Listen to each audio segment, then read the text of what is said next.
కేంద్ర ప్రభుత్వం 44 చట్టాలను 4 లేబర్ కోడ్లుగా విధించడాన్ని మేము పూర్తిగా వ్యతిరేకిస్తున్నాం. వెంటనే ఆ 4 లేబర్ కోడ్లను వెనక్కు తీసుకోవాలని చెప్పి మేము బీఆర్టీయూగా మేము డిమాండ్ చేస్తూ ఉన్నాం. ఎందుకంటే 4 లేబర్ కోడ్లు అమలైతే కనుక ఈరోజు కార్మికులు రోడ్డు పాలయ్యే విధంగా మరి జరుగుతుంది. ఎందుకంటే మరి 4 లేబర్ కోడ్ల వల్ల ఈరోజు సంఘాలుగా ఉండొద్దని, మరి సమ్మెలు కార్మికులు చేయరాదని, ఈరోజు పెట్టుబడిదారులకు మరి యాజమాన్యానికి తొత్తులుగా వ్యవహరించే విధంగా ఈరోజు కేంద్ర ప్రభుత్వ నిర్ణయాలను మేము పూర్తిగా వ్యతిరేకిస్తున్నాం.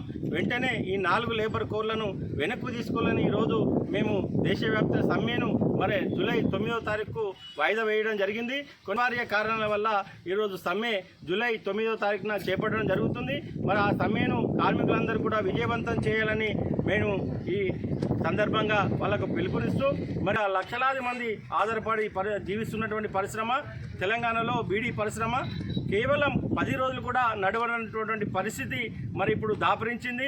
కేంద్ర ప్రభుత్వ నిర్ణయాల వల్ల ఈరోజు పూర్తిగా బీడీ పరిశ్రమ నిర్వీర్యమైపోతున్నది. కాబట్టి ఇటువంటి ఆంక్షలు విధించడం అనేది నిజంగా సిగ్గుచేటు.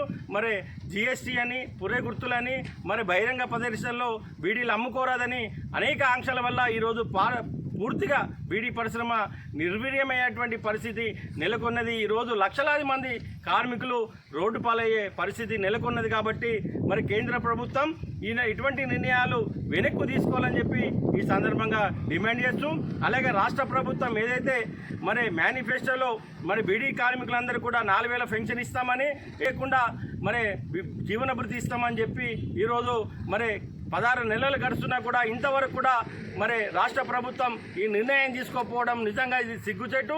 వెంటనే బీడీ కార్మికులందరూ కూడా ఎటువంటి నిబంధనలు లేకుండా 4000 రూపాయల పెన్షన్ ఇచ్చి వాళ్ళని ఆదుకోవాలని చెప్పి ఈ సందర్భంగా మేము డిమాండ్ చేస్తూ ఉన్నాం.